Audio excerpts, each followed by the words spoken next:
Hi Scorpio, welcome to your end of October 2021 General Tarot Update. It's Raina here. Well, I had to do you early on because obviously the sun goes into your sign at the end of the month, well, the third week, let's say. So happy birthday to the early Scorpios out there. It's kind of a neat time of year.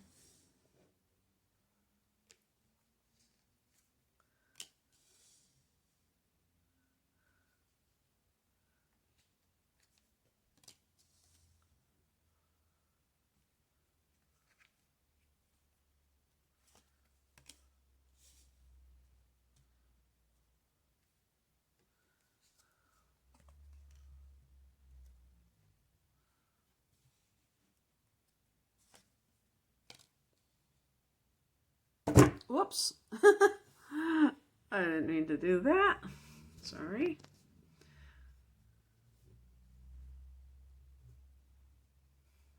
Okay.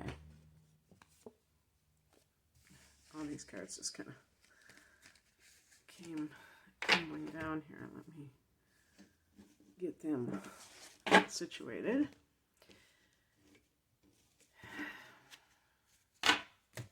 Okay. So the heart of the matter is the Page of Cups. And this is the beginning stages of something that is right up your alley because it's watery. So it's heartfelt. See the little fishy jumping out of the cup. That's means it's associated with Pisces specifically. Maybe a Pisces child. But anything that is in the early stages, the infancy, creative project, love, relationship, trusting again, maybe. So that for love. Neptune is going direct on December 1st, but it's probably starting to kind of ease up in the retrograde, even, in November. So that might be part of it where you're becoming more, it's not that Neptune retrograde is cynical. It's just, it can be disillusioned, and sometimes that's okay because you don't want to be in the illusion, but sometimes it can lead to then becoming cynical, and this is occurring in your 5th house. So maybe you're beginning to believe in love again, and this is also, pages can be messages, so you might hear from someone who kind of restores this. Oh, well, here we go. Looking at the past position, we have the Knight of Cups. This is the knight on the white horse, offering his love.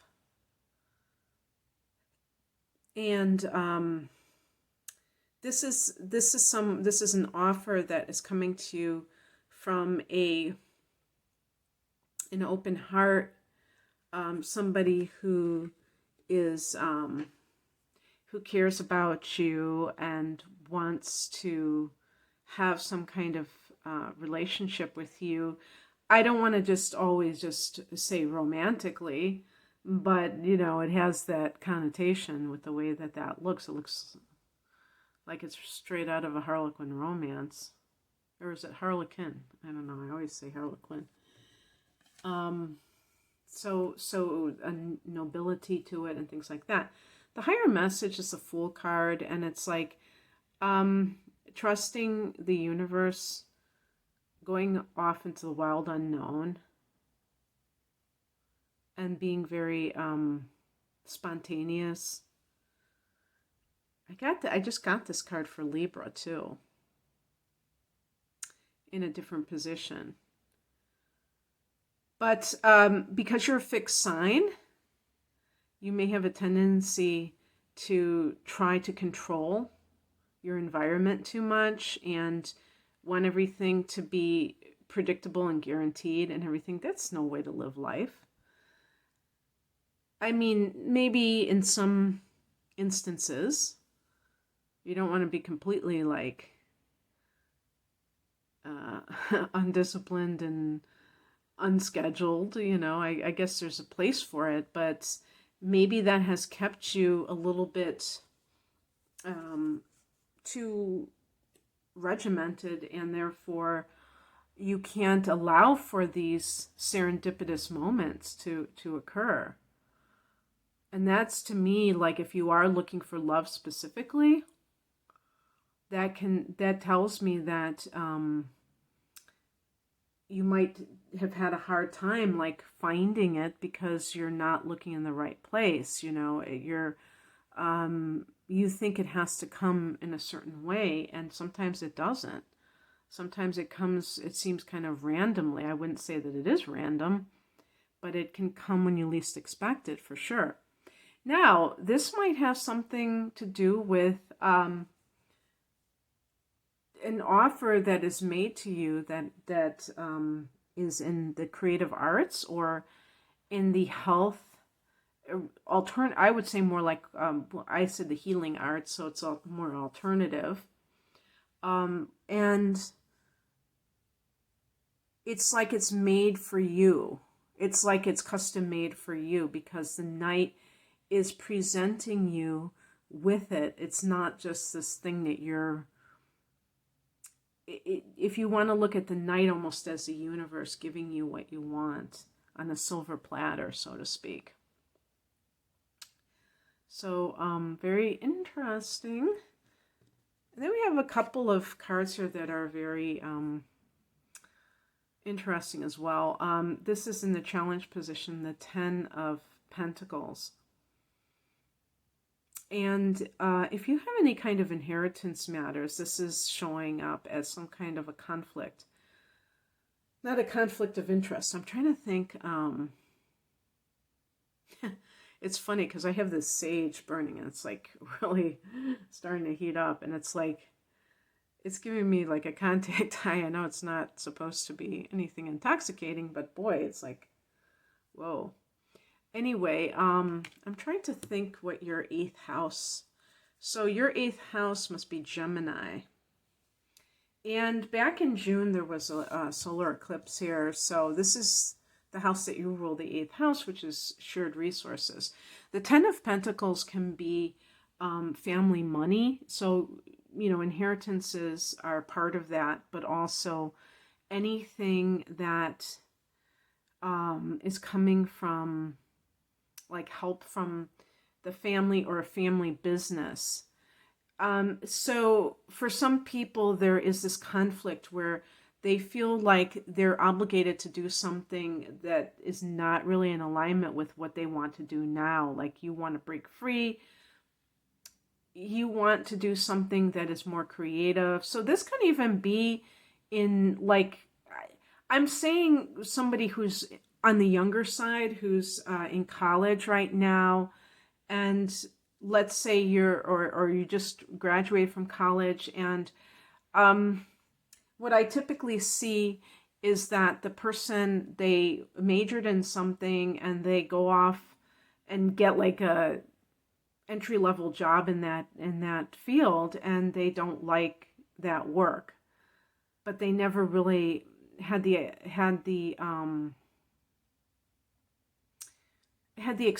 experience to know that they wouldn't like it. It's like when I was 18 and I chose my first, and I was going to community college, and I chose a major then, and I said, okay, I'm going to pick journalism because I like to write. And as soon as I was sent on my first assignment, for the school newspaper, I realized I don't like this. I like creative writing, but it was like in my mind, I kind of conflated the two. I thought, well, it's writing, I love to write, so I'll just write. And so the same thing can apply if you're a teacher, maybe, student teaching though, but perhaps that's where this is all taking place. Maybe you're student teaching and you're like, oh, damn, I don't like this. I like working with students, but I don't like that I'm forced to teach this. I thought I was going to be able to create my own lesson plans, or I thought I was going to be able to you know, have more freedom in my classroom and it's very regimented and I don't like this. Whatever. And so when you really think about it, you realize that you're more of a creative type of person, and that all along you were trying to fit into something that didn't belong to you, or you're a very intuitive person, and there's no career guidance counselor, dean in high school saying, hey, you know, you'd make a real kick-ass Reiki master. I can just tell. I'm going to put this on the sheet that you should be a Reiki master. No, they're trying to get you into that, you know, into the whole factory of the different positions and all of that. What's your aptitude? So this is very intuitive, in other words. And the Fool is like very nonconformist. So the Fool doesn't care if people talk about him or her and say, oh, wow, did you hear that they... you know, quit school and they're doing this, and their parents are like completely, you know, appalled that they're doing this, because this can be like turning your back on that family tradition in some way. So I don't know how that would play out.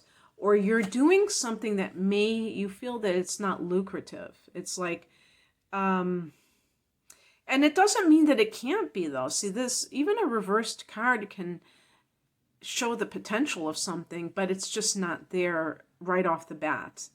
You would have to be able to withstand some of that need for that instant gratification. What's coming in is the Nine of Swords. This is a card of anxiety, a card maybe of, you know, you see that this is happening at night. And so this is when people tend to not have those distractions during the daytime.